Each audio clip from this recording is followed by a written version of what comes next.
Ayan, nandito na naman ako sa clinic ko. Sarap buhay na naman ang inyong Jenny girl.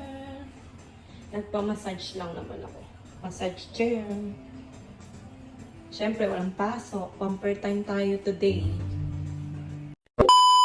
Ayun nga, dahil nga walang pasok at masyadong nasunog yung mukha ko habang nasa beach, naisipan ko na magpunta or mag-alat ng oras dito sa klinik ko. Bali, pagdating ko nga ay nag-massage chair muna ako. Then, tsaka nila cleanse o nilinis yung mukha ko.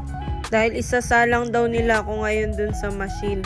Di ko lang alam kung anong tawag dito. Dito tinitest or chinecheck nila yung mukha natin. Ayan, tingnan nyo naman para siyang x-ray or facial analysis. Kung saan dito nila nakikita kung paano nila ma-enhance or mapapaganda pa lalo yung mukha natin, syempre. Bali, ayun nga, pag-check nila sa mukha ko, sobrang dami ko na daw pimple mark. Kasi nga, panggabi ako sa trabaho ko, kaya late na ako talaga nakakatulog. Tapos, ang sabi pa nila ay exposed daw ako palagi sa screen or monitor dahil nga sa office ako nagtatrabaho. Syempre, hindi ko maiiwasan yung ganon. Kaya inadvisean na lang nila ako na gumamit ng Juvenes cream or moisturizer pang protect sa skin ko. At ayan, tingnan nyo naman para akong natutulog lang. Cute pa rin.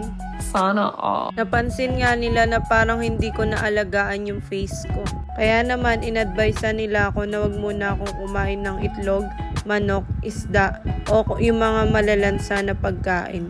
Parang sa sugat para mag-heal. Then after nga nun, tsaka naman nila ako pinacial. Mad mask nga pala yung treatment na ginawa nila sa akin ngayon.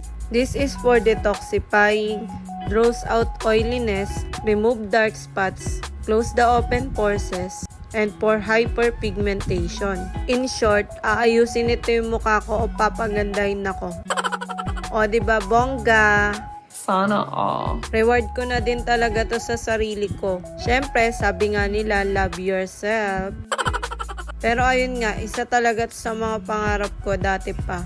Ang magpa-facial o ipamper yung sarili. Hindi naman siguro masama na tuparin ko yon, di ba? Ang sarap lang din sa pakiramdam na yung small dreams ko noon ay natutupad ko na paunti-unti ngayon. Yun lang naman. Maraming salamat sa panonood.